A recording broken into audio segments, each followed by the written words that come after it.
Hola, buenas noches, ¿qué tal? ¿Cómo están?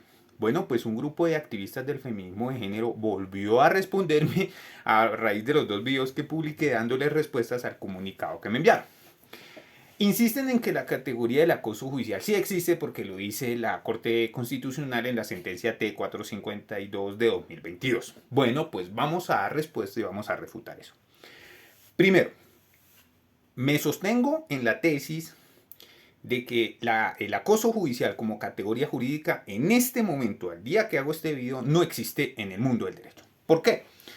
Porque no basta con que una palabra exista en el idioma español para que sea una categoría jurídica válida. ¿Qué se necesita para que una palabra del mundo del idioma exista en el mundo del derecho? Dos cosas. Una, tener significado jurídico. No significado común o coloquial, no, sino tener un significado en el mundo del derecho, es decir, un significado jurídico. El acoso judicial en este momento no lo tiene porque nadie sabe qué es, hasta dónde va y qué no es. Ergo, no tiene significado jurídico. Y dos, tener consecuencias jurídicas.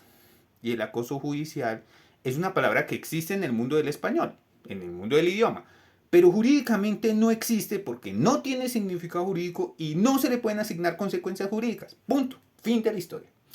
Ahora, ¿cómo se crean las categorías jurídicas en Colombia, en el derecho colombiano? Bueno, pues nosotros tenemos un derecho que tiene una tradición, una preferencia al derecho escrito. Tenemos un derecho positivo, que llamamos en el mundo del derecho, en contradicción con otros sistemas que prefieren más el sistema oral, pues la tradición, la costumbre, el common law, ¿sí? Todo este rollo de los países anglosajones. No, aquí tenemos pues, hicimos una construcción del derecho que privilegia o tiene prevalencia por lo que está escrito.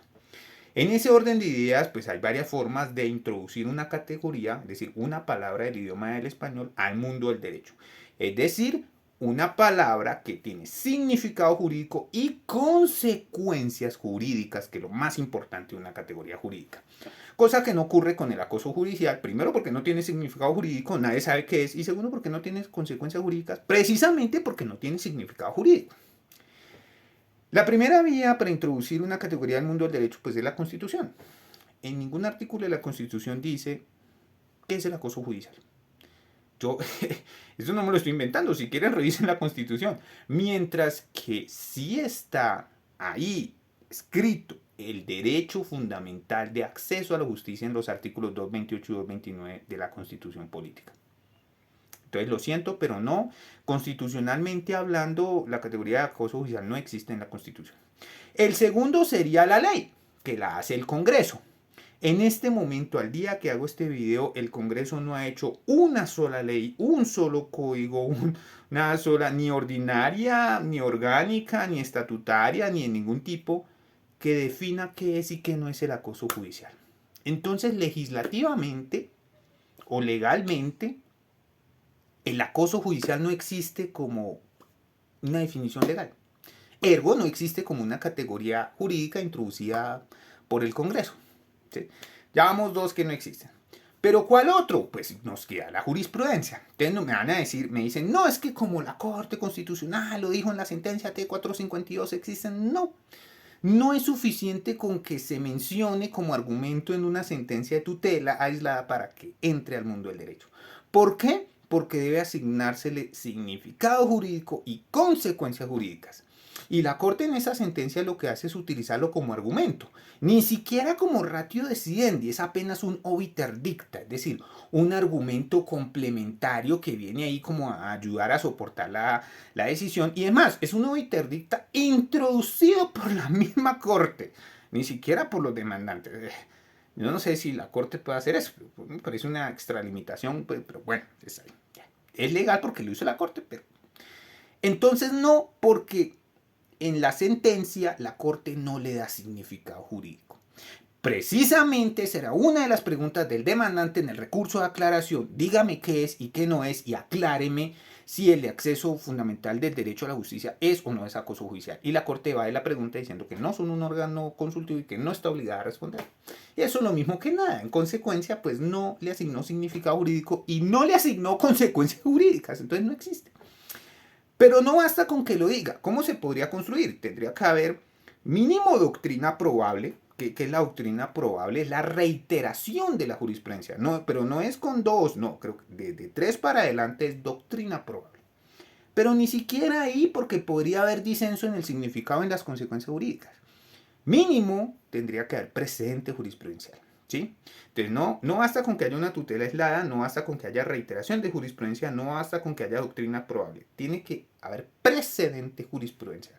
¿Y qué es el precedente? Es cuando, más allá de la doctrina probable, es decir, hay varias sentencias en el mismo sentido, hablando del acoso judicial, asignándole significado y consecuencias jurídicas, y el precedente tiene dos cosas muy claras. Uno, tiene que ser claro. El presente tiene que decir, esto significa esta palabra, este concepto jurídico va a significar esto. Y dos, tiene que asignarle consecuencias jurídicas. A este concepto jurídico le asigno este significado y estas consecuencias jurídicas. Con el acoso judicial no pasa porque apenas lo menciona en una sentencia aislada. Entonces lo primero es que tiene que ser claro y lo segundo es que tiene que consolidarse con una sentencia de unificación de tutela en el caso de la jurisprudencia constitucional. Eso no ha pasado, no hay sentencia de unificación de tutela que diga que es el acoso judicial. Pero me van a decir, bueno, ¿y las otras cortes? Bueno, en la Corte Suprema, que es la autorizada para interpretar la justicia ordinaria, pues construye la dogmática, ¿sí? Y eso lo hace la Sala de Casación Civil, la Sala de Casación Laboral y la Sala de Casación Penal. En este momento no hay una sola sentencia de casación que haya unificado el significado y las consecuencias jurídicas del acoso judicial. Es más, creo que pues yo no conozco muchas sentencias que hablen sobre el tema, que hayan dicho esto es, eso significa y va a tener estas consecuencias jurídicas. No. Entonces no existe ni como precedente jurisprudencial ni como dogmática en la Corte Suprema de Justicia. Lo siento, pero no. También me van a decir, bueno, pero es que hay escritores que hablan de eso. La doctrina académica. Pues tampoco, porque tendría que haber consenso entre los doctrinantes de qué significado jurídico tiene y qué consecuencias jurídicas podría tener, porque claro, la doctrina puede ser un criterio auxiliar que venga a complementar lo que no ha sido construido ni por el precedente jurisprudencial de la Corte Constitucional o por la dogmática de la Corte Suprema de Justicia. Pero no, eso no ha sucedido. Al día de hoy, ninguna de las altas cortes ha construido, ni por dogmática, ni por precedente jurisprudencial, ni siquiera el Consejo de Estado lo ha construido con significado y con consecuencias jurídicas, la categoría del acoso judicial, o jurídico, si se podría llamar así. En pocas palabras, si bien la categoría acoso judicial existe como palabra en el mundo del idioma español y puede ser uno interdicta eventualmente en una que otra sentencia y se puede citar y eso, como categoría jurídica no existe porque nadie sabe qué es, no tiene significado jurídico y porque no tiene consecuencias jurídicas. Entonces no es cierto, mis estimados pañuelos verdes, que eso sea un argumento válido que se pueda invocar que tenga consecuencias jurídicas. Y mucho menos si se empieza a construir a partir de ahora, que yo les puedo admitir que a partir de ahora se pueda construir esa categoría, claro, porque no puede ser por un principio ontológico decirse al mismo tiempo que una cosa es y no es.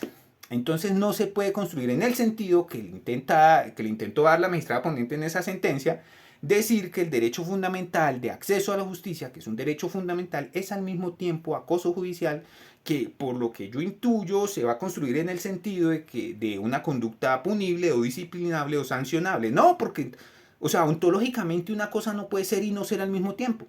O es derecho fundamental o es una conducta punible, disciplinable y sancionable, pero no pueden ser las dos.